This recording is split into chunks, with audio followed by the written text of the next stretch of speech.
Prezados irmãos e irmãs do programa Arte Espírita em Foco, estamos aqui nesse último vídeo deste ano, de 2025, e hoje o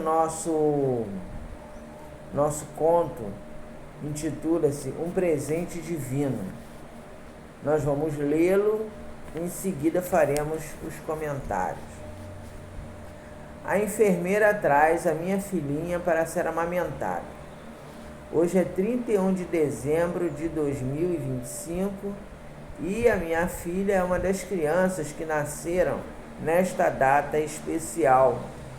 Eu acalento Heleninha nos meus braços, tão pequenininha, tão cabeludinha, tão bonitinha, tão frágil. E pensar que, num momento de insensatez, tentei livrar-me dela.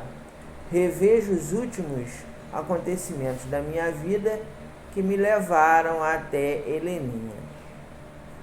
Meu nome é Serena Miranda e sou uma pessoa extremamente focada no meu trabalho. Sou CEO de uma empresa chamada Frigoríficos Alencar, uma indústria de agropecuária de grande porte, líder no mercado de distribuição de carnes bovinas e aviárias. Todo final do ano, o dono da empresa, um mega empresário chamado Dr. Alencar, oferece uma grande festa de confraternização para seus funcionários na fazenda Alto Mar, da qual a sua família é dona. Dali sai a matéria-prima que abastece mercados brasileiros e estrangeiros. A propriedade abriga uma quantidade incalculável de cabeças de gado, além de significativa criação de frangos. Na confraternização de 2024, ocorrida exatamente a 22 de dezembro daquele ano, compareci à sede da fazenda do empresário, junto aos familiares de todos os funcionários do frigorífico. A fazenda localiza-se na cidade de Vassouras. O Dr. Alencar herdara aquelas terras do seu bisavô, um homem que fora barão do café durante o Império Brasileiro. Seu avô denominava-se Comendador Alencar, pertencia ao Partido Liberal. Na época da escravidão, já pagava salários aos trabalhadores rurais e dera alforria a todos os seus cativos, tornando-os assalariados. Republicano convicto, Comendador Alencar foi um dos fazendeiros que conspiraram para a queda do Império Brasileiro.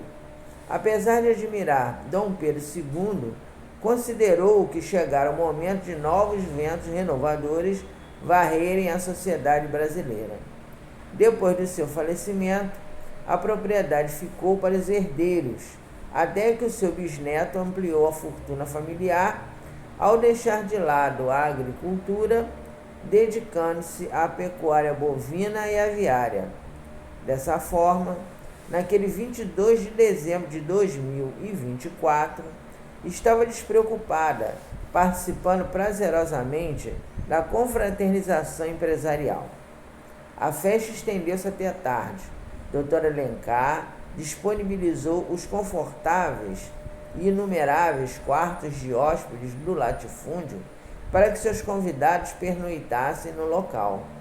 Refestelei-me com delicioso churrasco. Fui dormir tarde. De madrugada acordei e resolvi caminhar pela fazenda. Saí do quarto de hóspedes e fui realizar uma caminhada madrugadeira. O luar estava lindo, o céu muito estrelado. Cheguei aos estábulos, disposta a conhecer os magníficos cavalos pertencentes ao Dr. Alencar.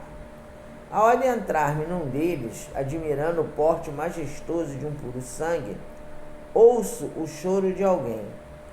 Intrigada, aproximei-me do lugar de onde originava-se o ruído e encontrei nada mais, nada menos que Ernesto Alencar, filho caçula do empresário, chorando como uma criança desamparada. Estava com uma pistola apontada para a cabeça e tensionava suicidar-se. Antes que ele cometesse tamanha loucura, eu o impedi. Abracei-o, desarmei-o e procurei saber o motivo de tanto desespero. Choroso, ele explicou-me: sou constantemente humilhado por meu pai. Não consegui terminar a faculdade de administração de empresas por absoluta falta de vocação para esta profissão. Não é isso que pretendo fazer. Não tenho inclinação para ser empresário e meu pai não compreende, tentando me manipular, desconsiderando as minhas escolhas. Sou ator, quero cursar artes cênicas e meu pai não aceita, dizendo que isso é profissão de vagabundo.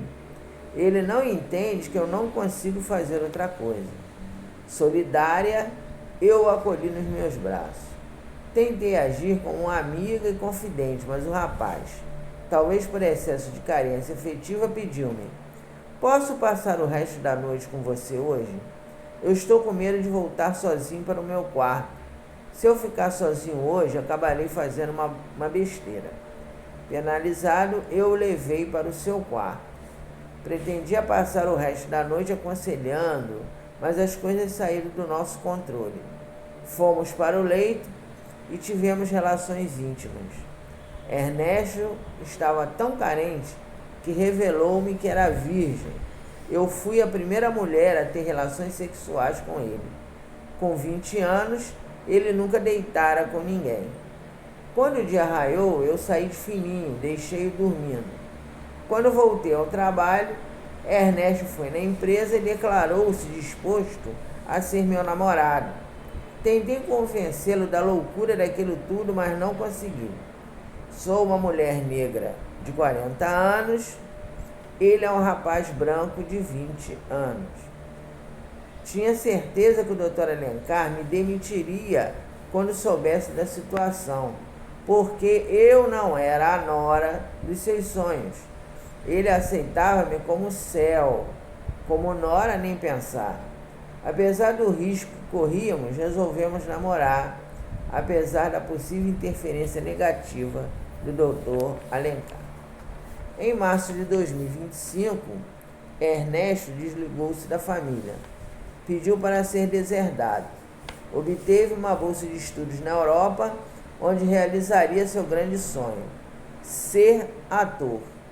Ele prometeu voltar para rever-me, mas não acreditei. Sabia que nosso caso estava fadado ao insucesso. Nossa última noite foi tão intensa que descuidei-me. Não usamos preservativos. Ernesto foi embora, as semanas passaram, comecei a vivenciar sintomas estranhos, que era depressão, tonteiras, vômitos constantes. Pensei tratar-se de problemas estomacais, mas ao realizar exames, a notícia que recebi deixou-me estarrecida. Quase morro de susto quando o Dr. Gutierrez, médico da minha confiança, informou-me: parabéns, você está grávida. Saí dali direto para conversar com um amigo enfermeiro que trabalhava no SUS e chama-se Inocêncio. Disse-lhe: preciso que você me indique uma clínica de abortos, Inocêncio. Tenho 40 anos e sinto-me totalmente despreparada para ser mãe. Meu foco é minha carreira profissional.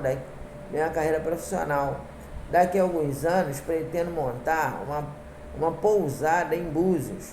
Um filho agora só atrapalharia meus planos. Por isso, filho, nem pensar. Inocêncio deu-me o contato de uma clínica de aborto segura, frequentada por moças de classe média alta que evitam a gravidez indesejada. Fui até lá e marquei a operação para a semana seguinte. Moro sozinha num apartamento confortável, situado no Baixo Gávea. A empresa paga o aluguel do imóvel. Eu economizo o dinheiro ganho no meu salário numa poupança com a intenção de futuramente montar a minha pousada em Búzios, quando terei a oportunidade de manter uma vida mais tranquila, longe da agitação administrativa de uma grande empresa. Não conheci meus pais. Minha mãe morreu no parto. Meu pai sucumbiu no presídio. Eu fui criada pela minha avó materna, que chamava-se Mãe Lília. Minha avózinha morreu de Covid-19. Fiquei muito triste na época, mas a voragem do trabalho logo me absorveu e tive que prosseguir. Apesar de muito amá-la, reconheci que precisava continuar, pois, na véspera da realização do aborto, sonhei com minha avó. Ela apareceu-me com uma linda menininha no colo e disse-me: "Você me ama, minha filha?" Ao vê-la, emocionei-me. Com voz embargada, disse-lhe: "Claro que te amo, vozinha. Se me amas como dizes, não mates a tua filha através do aborto." "E quem é essa garotinha que está no seu colo?" "Esta aqui é a sua filha. Eu trouxe até aqui para que você possa conhecê-la. Pegue a tua filhinha no colo." Peguei a linda criança que estava no colo da minha avó. Ela já estava grandinha, parecia uma menina de 1 ano de idade. Quando a peguei no colo, ela acariciou meu rosto e balbuciou: "Mãe, mãe." Acordei aos prantos. Já havia pago o aborto, mas resolvi perder o dinheiro e manter a gravidez. Não avisei nada a Ernesto. Seria mãe solo. Aquela criança é um presente divino que a vida enviou-me. 31 de dezembro de 2025 nasce Heleninha. Estou amamentando a minha bebezinha quando a enfermeira me informa: "Tem um rapaz aí fora querendo falar com a senhora. Ele disse que é o pai da criança." Meu leite quase seca depois do susto que levei. Ernesto estava na Europa. Não podia ser. No entanto, é verdade. Ernesto adentra-se no berçário e carrega um buquê de flores. E, para minha surpresa, a doutora Alencar o acompanha. O empresário beija minha testa e acaricia Heleninha. "Vim aqui pedir perdão a vocês dois. Quero te agradecer, Serena. Você salvou a vida do meu filho. Quando eu te vi grávida na empresa dizendo-se mãe solo, logo deduzi que o pai só podia ser o meu filho Ernesto.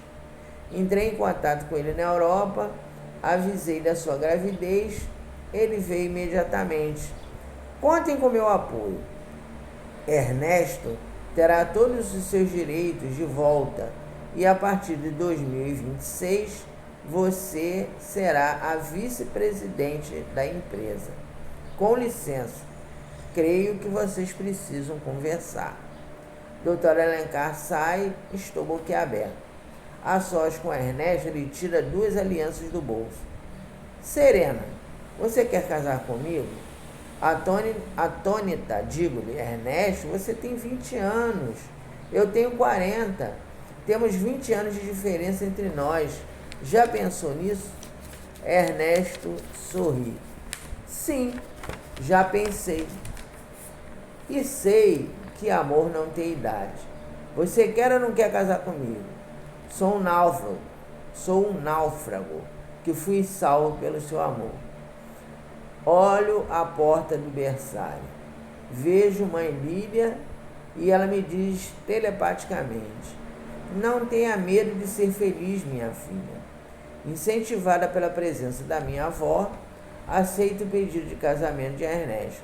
Heleninha é o presente divino ofertado pela vida.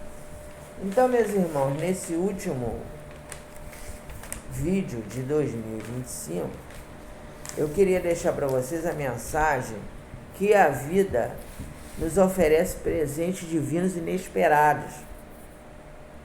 Muitas vezes aquilo que a gente acha que vai ser ruim é uma boa opção para nós.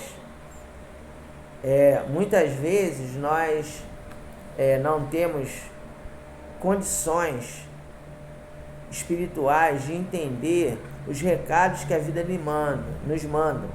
Então pode ser através de uma gravidez inesperada, como foi o caso aqui da personagem, pode ser uma mudança de emprego, pode ser a perda de algo que nós gostamos muito, mas que devido a uma necessidade evolutiva, nós precisamos nos readaptar a uma nova existência, a uma nova fase existencial. Então, ao longo da nossa existência, geralmente no final do ano, né, é quando a gente faz um balanço de como a nossa vida está, nós às vezes rejeitamos ou nos desesperamos com os presentes divinos que a vida nos envia.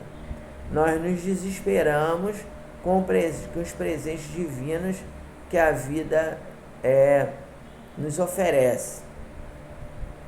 E esse ano agora, de 2025, é o segundo ano em que eu passo o Natal e Ano Novo sem a presença física da minha mãe. Logicamente que eu não vou dizer para vocês que eu vou considerar o desencarne da minha mãe um presente divino, não é isso. Mas quando ela desencarnou e ela já estava bem debilitada, lógico que a gente fica muito triste. Eu gostaria que ela estava com 99 anos e a gente tinha aquela expectativa dela, de que ela iria chegar aos 100 anos. É lógico que a gente leva um baque, mas diante da situação que ela se encontrava, a minha mãe era uma pessoa ativa, era uma pessoa lúcida, né? Até o final da existência dela, só alguns meses, os 2, 3 meses finais da sua existência, que ela ficou assim confusa, com confusão mental, mas ela é uma pessoa muito lúcida. Então, para a minha mãe, o desencarne foi um presente divino. Quer dizer, ela iria ficar em cima de uma cama sofrendo, sem a lucidez que ela possuía, dependendo de nós para tudo. E aí, será que para ela seria bom? Então, fica aí para nós a reflexão de que nós precisamos compreender com outro olhar os presentes divinos que a vida nos oferece. É claro que você perder um ente querido é uma coisa muito grave, é uma coisa muito dolorosa. Ninguém está aqui dizendo que você tem que estar feliz porque teu ente querido desencarnou. Mas ao entender a situação reencarnatória, ao entender a situação da necessidade evolutiva do espírito, muitas vezes aquela prova da perda, do afastamento, é um presente divino para haver um reajuste perante a lei divina. É igual a gravidez, né? A gente vê às vezes a moça, a mulher que não quer ter filho, principalmente nessa condição do personagem, né? Que já está com 40 anos, já é uma idade relativamente avançada para ter filho, né? E aí fala, essa gravidez aí é uma gravidez indesejada, eu não queria. Mas será que existe efetivamente gravidez indesejada? Na verdade, não. Se nós tomarmos do ponto de vista da reencarnação, nós podemos afirmar que não existe gravidez indesejada. Toda gravidez é um presente divino que Deus oferta aos pais para acolher um espírito que precisa evoluir, um espírito que precisa do acolhimento da família para crescer e na maioria das vezes você está recebendo nos seus braços alguém que veio para consolidar um ato de amor que vai fortalecer a sua existência. Então essa relação entre mãe e filho, né, através da amamentação, através do amor que a mãe oferta ao filho, é uma consolidação do presente divino que Deus envia para aquele casal. Mesmo quando é mãe solo, mesmo quando o pai não quer, no caso aqui o Ernesto, ele assumiu o filho, mas tem casos, e muitos, que o pai não quer saber, o pai faz o filho e tal, mas não quer saber de responsabilidade. Mesmo nestes casos em que a mãe é solo, a criança não deixa de ser um presente divino. Quer dizer, aquela criança é alguém que veio para trazer uma situação de amor, de acolhimento, de ternura para sensibilizar o coração materno para o amor incondicional da mãe, né? Então, do ponto de vista espiritual, não existe gravidez indesejada. Não vou nem falar aqui do aborto, porque eu já falei em outros vídeos sobre o aborto, e a doutrina espírita ela é contra o aborto. Ela considera o aborto algo que não deve ser feito. Claro também que a gente não vai ficar condenando a pessoa que já fez aborto ou que está pensando em fazer, né? A doutrina espírita não condena ninguém, mas nos leva uma reflexão de que se você não quer aquela criança, se aquela criança é muito difícil para você mantê-la, doe para alguém, encaminhe para órgãos de doação de crianças, para que alguém possa cuidar daquela criança. Não tire a oportunidade, aquele espírito que está retornando, de evoluir. Então, a doutrina espírita nos esclarece sobre isso. E, volto a repetir, não existe gravidez indesejada. Toda gravidez é bem-vinda, ela deve ser bem-vinda, né? A criança que está retornando ao mundo material, ela é bem-vinda, ela é alguém que tem que ser acolhido com muito carinho, com muito amor, para que possa crescer e evoluir.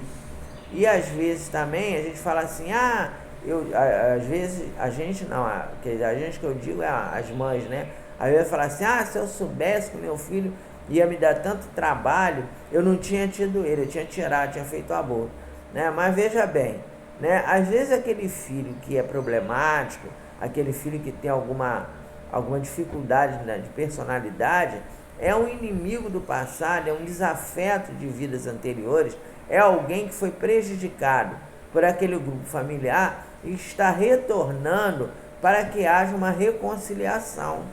Então, desse ponto de vista da doutrina espírita, você encarar o filho problemático como alguém que chegou para que aconteça uma reconciliação, desse ponto de vista também não existe a gravidez indesejada. Você pode ter dificuldade de relacionamento com o teu filho pode ter alguma sequela neurológica, pode ter alguma limitação física, né? Ele vai te dar mais trabalho para ser cuidado, mas é uma oportunidade, às vezes, de reconciliar, de ajudar alguém que você prejudicou e que precisa estar se harmonizando contigo. E para encerrar nosso comentário de hoje, tem um conto, né? O espírito fala o seguinte, que tinha um pai que ele tinha filhos muito difíceis, os filhos dele eram muito complicados, e ele sempre se perguntava a Deus por que ele tinha recebido aqueles filhos, né? Eram filhos assim agressivos, eram desde pequeno, né? Foram crianças difíceis, né? E aí ele se perguntava por que ele tinha tido aquela sina de ter aqueles filhos. Ele era viúvo, a esposa dele tinha falecido e ele ficou com a responsabilidade de criar aquelas crianças. E aí ele teve uma regressão de memória espontânea durante um desdobramento anímico. Ele dormiu e sonhou com uma situação na qual ele foi chefe de uma quadrilha de ladrões e esses filhos dele eram comparsas da quadrilha. E aí ele tinha se comprometido perante a lei divina de encaminhar aqueles filhos para o bem, para compensar aquele erro que ele tinha cometido. Então, os filhos difíceis, claro que isso é um exemplo. Estou dizendo que todo filho difícil é porque você foi chefe de quadrilha, foi bandido, nada disso. Mas são situações que se explicam pela doutrina espírita, nos mostrando que o acaso não existe. Então, é esse o nosso comentário de hoje. A gente gostaria de agradecer a todos vocês que acompanham aqui os nossos vídeos e desejar a todos um feliz 2026. Nós continuaremos juntos, continuaremos trabalhando para Jesus, pedindo a Ele que nos abençoe. Bom ano novo para todos, fiquem em paz.